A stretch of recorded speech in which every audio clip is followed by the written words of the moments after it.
front offices are in motion. We got roster spots that are pretty tight right now. We got a cap space that's even tighter. And with the July 13th cutdown deadline, I should say, just days away, we're seeing some movement everywhere.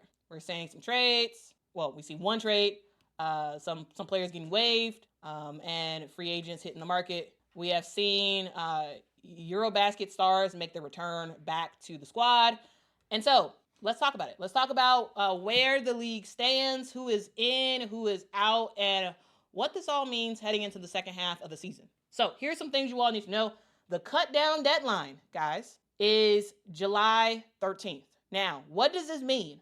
This means that after this point, after July 13th, all unprotected contracts, meaning non-guaranteed deals, unprotected contracts means that players can get waived at any point. But after July 13th, the unprotected contracts become guaranteed deals. They become fully guaranteed for the rest of the season. Translation, this means if a team wants to get a player off the books to open up a roster spot or clear cap space for something else, now is the time to do it, before July 13th. Yes, there are players in the WNBA who are on guaranteed contracts, but this is for players who are not on guaranteed contracts. If you are not on a guaranteed contract and you make it past July 13th, you are guaranteed the rest of your salary, okay?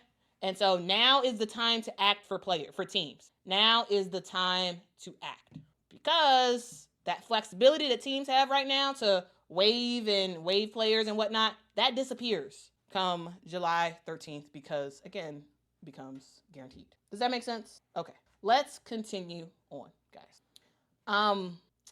That just states exactly what I just said as the graphic. All right, so we got some big names. That are in the market right now. We got DeWanna Bonner and Emma Meesseman, two names that are like question marks on will they be back on a team and what will ultimately happen. We got DeWanna Bonner, two-time WNBA champ, six-time WNBA All-Star. She is fresh off of a not-so-great run, 9-game run with the Indiana Fever. They ended up waiving her because she wanted out, and they couldn't get a trade for her. And she was signed to a $200,000 unprotected deal. She get waived. And so, yeah, she's on an unprotected deal. She was benched. She went on personal leave and was ultimately waived on June the 25th. She ended up clearing waivers, and now she is a unrestricted free agent, which means she can sign wherever. There are some early signs that initially linked her to possibly going to Phoenix because that's where Alyssa Thomas is. But at this point, there are other teams interested. And so we'll ultimately see where DeWanna Bonner ends up going. And a name that, some WNBA fans may not have heard of in a while is Emma Meesseman. I just talked about her on Monday. But Emma Meesseman is a star, right? 2019 WNBA Finals MVP, one of the most efficient players in the world. And Emma Meesseman just won EuroBasket, was the EuroBasket MVP as Team Belgium got the job done. She had like 19 points a game, 9 rebounds, 5 assists during that EuroBasket time. And Emma Meesseman has not played in the WNBA for a long time. She hasn't played in the league since 2022. And so questions remain about whether or not she's going to return to the WNBA. But if she does, you can absolutely count on New York, Minnesota, and Phoenix being front runners for that to happen. Now, how do the numbers shake out? Well, let's talk money.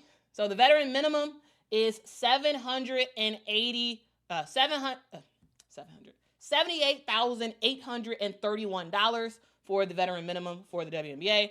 Minnesota doesn't have much cap space, got about a $6K in cap space.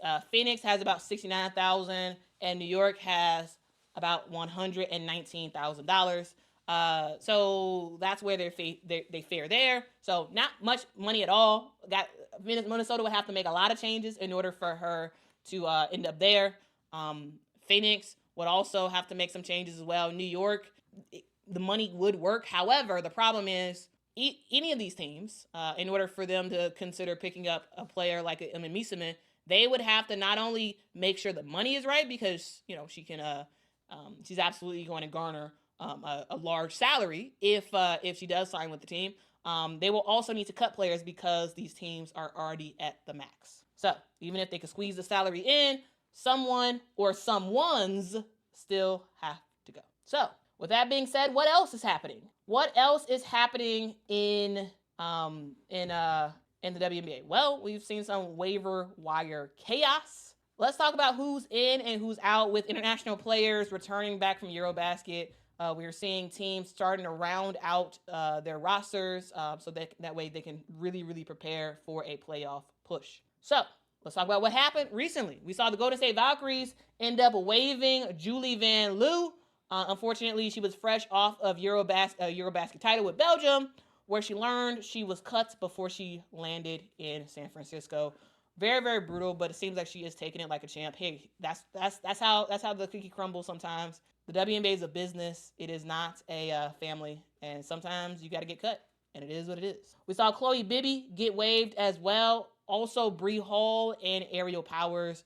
All four of those players got waived for the Golden State Valkyries, and the Valkyries ended up reactivating Cecilia Zandalicini, who played for Team Italy in EuroBasket, Janelle Salon, who played for Team France in EuroBasket, and Timmy Fagbenle, who played for Great Britain. We also saw the Las Vegas Aces make a big splash by trading for NaLyssa Smith from Dallas. In exchange, they did give up their 2027 first round pick. NaLyssa Smith is a player who was really good her rookie year and her second year in the WNBA, but ultimately has not been as great since. But they did trade for her, and to make room for NaLyssa Smith, they made the decision to cut Tiffany Mitchell, a 10-year vet, and Elizabeth Kitley in her first real season in the WNBA. All right, let's move on. And I want to talk specifically about what else is happening. We're gonna get back to the conversation of this trade. Actually, now let's go into that trade conversation right now. Okay, so this, in a lot of ways, in my opinion, is a rare win-win trade, but for two very different reasons. For Dallas, this is a future-facing move. This is a smart move. The Dallas Wings have already hit the reset button with Paige Beckers on their roster now, and NaLyssa Smith, she didn't really live up to as many expectations. Last year with Indiana, she had a not so good year. This season, she is okay, but again, not that great. And so Dallas was not losing much, especially since they added in Lee Yuru. When you're on a team and you're a post player, and the team brings in another post player who automatically starts to make an impact, you may start to worry about your position there. And with Louisa Geisel-Soder coming back and Tierra McCowan coming back as well, the Dallas Wings made the decision to say, you know what, NaLyssa Smith, you've been a great pro with us. However, you got to go because we're getting a first round pick for you. And yeah, here's the thing. NaLyssa Smith is with career lows so far this season, 6.7 points a game, 4.9 rebounds a game as well. Never totally clicked with this Dallas system, and this is going to be another opportunity for her to go to the Las Vegas Aces and try to make some stuff happen. So instead of letting her value fade even more, Dallas was like, you know what, let's flip it. Let's get a first round pick, a crucial asset for a franchise that is really trying to build around Paige Beckers. And so we'll see what that ends up leading to, that first round pick, what it ends up leading to. But smart move for the Dallas Wings. For Vegas, this was about just doing something different, anything to help A'ja Wilson. The Aces have been off to a frustrating start. This is a team that went back-to-back, had a disappointing loss in the playoffs last year, and they are trying their best to create something that helps A'ja out in the post, because when we talk about post play, it's just A'ja Wilson on the offensive end for the most part, because Kia Stokes is not really giving them any points. Getting NaLyssa Smith is a player that Becky Hammon actually really likes. Becky Hammon has talked very favorably about NaLyssa Smith in the past, and we'll ultimately see what she is able to do, what she's able to do here with the Las Vegas Aces. Here's the thing: Aces, they're just trying to be competitive. Yes, getting rid of a first-round pick could be very costly down the line because the 2027 WNBA draft is going to be pretty stacked. But at the same time, they're like, you know what, we got to do something, and we don't want to really give up. We don't really want to give up our main players, and so sure, let's give up a future asset. NaLyssa Smith is a player who did nearly average a double-double for Indiana in the past, right? This is someone who could help to relieve some pressure for A'ja Wilson. This is someone who can get some rebounds. This was, to be clear, guys, this was not a blockbuster trade. But with limited cap space, a thin bench, and not much in terms of tradable assets they actually want to trade, this was probably the best that Las Vegas could do without blowing up their core. So it's a calculated gamble. If NaLyssa Smith buys in and regains some of her rookie and second year performance, Vegas may have a steal on their hands. If not, well, they gave up a pick that might not be that valuable in the future, especially if they stay towards the top of the standings. So, yeah. Still, this is a move that they kind of felt like they had to make. Again, remember, guys, this team does not have a GM. They do not have a GM right now that's making decisions. And so, yeah, they couldn't keep letting A'ja kind of do everything down low. And so hopefully for them, this kind of changes things around and changes stuff. But we'll see ultimately what happens and how this whole thing plays out. And speaking of trades, guys, did you all hear the news yesterday? The news yesterday involving Aaliyah Edwards. Aaliyah Edwards is on the trading block, according to the recent rumor mill. Sources tell ESPN that the Washington Mystics are actively taking calls for Aaliyah Edwards, the former number 6 WNBA draft pick. And, you know, it comes after a good rookie season for Aaliyah Edwards, a really, really good unrivaled season for her. But she finds herself injured to start the season, and the post players for Washington have kind of crowded her out, right? The front court for the Washington Mystics is pretty crowded. You have Shakira Austin, that's healthy and making some stuff happen. You have Kiki Ira-Afin, who is exceeding expectations. You got Stephanie Dolson in the rotation as well. And Aaliyah Edwards, who is a very, very good post player, is only averaging around 14 minutes a game and only 4.9 points a game in year 2. A huge drop after her really good rookie season. And Aaliyah Edwards is really good, and in my opinion, too good to be on the bench.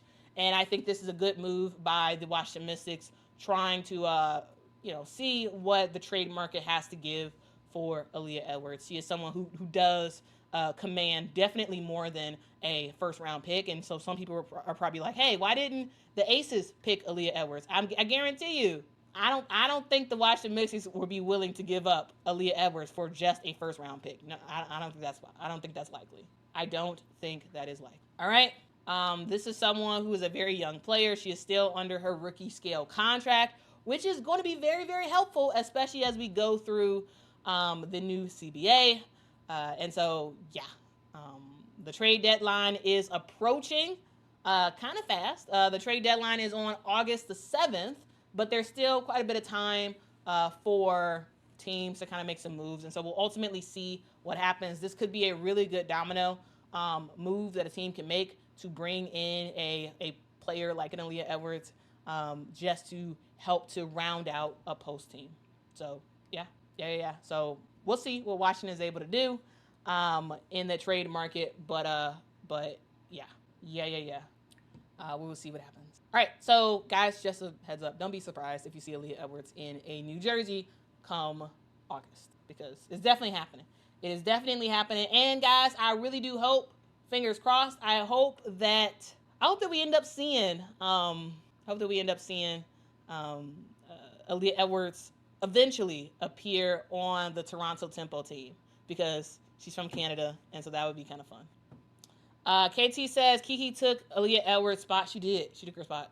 She did take her spot, and so yeah, now it's time to take her out. Send her somewhere else. Send her somewhere else and see what happens. Women's Sports Champ says send Edwards to Dallas. Dallas would have to give up some significant stuff to get her though. And so it depends. It really just depends. All right. Let's continue on. I do want to also talk about some of the other stuff that happened over the waiver wire. We did see the Phoenix Mercury end up waiving Megan McConnell. They end up signing Kiana Williams for the rest of the season. The Dallas Wings have reactivated Tierra McCowan and Louisa Geisler-Soder, who are back from EuroBasket, and as a result, they have waived Haley Jones and Kayla Charles. The LA Sparks have waived Leah Tu King, and they have reactivated Julie Vanloo, who was also in EuroBasket, and another player who's in EuroBasket, who is now back with her team, which is very, very good for the New York Liberty, is Leonie Fibic, who is back as well. So lots of players are returning back. As AmeriCup continues to happen, I'll have probably an AmeriCup update for you all tomorrow. All right, so maybe some of y'all are wondering, why is it so chaotic? What in the world is happening? Well, there's a perfect storm of stuff, right? You see a influx of EuroBasket returnees who are coming back to their team, which means a lot of changes, which means players who were signed to a hardship contract are now getting cut because teams cannot have more than 12 players on a roster. And so, yeah. We also have just a huge question mark of what happens next with DeWanna Bonner. Where does she go? Where does Emma Meesseman end up going? If Emma Meesseman even comes in the WNBA, because we all know how she has openly criticized WNBA prioritization and rules around that. And so, yeah, we'll ultimately see what happens if she ends up signing with a team for a temporary amount of time. Also, it's kind of chaotic right now because, again, remember, there's only 12 roster spots maximum in the WNBA per team. There is no two-way contracts. There's no development spots. And so even good players will get cut. They can and will get cut. I mean, just ask Julie Vanloo, right? Or Julie Vanloo, I should say. Not Julie Vanloo, Julie Vanloo. So here's what to keep a watch out for. Here's what to keep a watch out for as we go through the rest of the days counting down until July the 13th. Question marks abound. Will Emma Meesseman return? If yes, well, someone's cap sheet is going to get flipped upside down because a lot of changes got to be made. Where does DeWanna Bonner end up going? Is she ring chasing? Is she going to Phoenix? Does Phoenix make a change to end up picking her up because they're going to have to get rid of one of the players they got right now? Or does another surprise team hop into the running? Or do we end up with DeWanna Bonner being teamless for the rest of the season? Will we see more trades? Possibly. Okay, don't rule out more trades. All right, we already saw Vegas and Dallas have a trade. You can expect to see the Mystics have a trade. We'll see who else ends up trading for some players. We will also see some surprise waivers, right? In order to bring people in, some people got to get cut. And so fans, you may not like who gets cut, but it is what it is. So the WNBA is growing. We all know that. But it is clear that infrastructure still has not totally caught up. The talent pool is pretty deep. The league is kind of stacked, but roster rules are a little bit too tight. So as we approach July the 13th, every player matters. Every decision matters. And for some players, this week is going to be the difference between being on a WNBA basketball court or watching at home. What they do in practice, what they do in games right now matters more than ever for unprotected players because you just might get cut. So stay locked into what's happening in women's basketball because I will make sure to keep y'all posted on what is happening. I'll keep y'all posted. Again, guys, thank y'all so much for rocking with me. Guys, I have a really fun shirt alert. Like, y'all see this shirt? Winning is fun and losing sucks. That's what I named the stream on Twitter because I just got the shirt that it just came in yesterday and I was like, oh, I love this shirt. Like, winning is fun and losing does suck. It does. All right. Anyway, y'all have a great rest of your day. That's it for this stream. If y'all could make sure to hit that like button, it really does help the channel out a whole lot. We talked about a couple of things today. So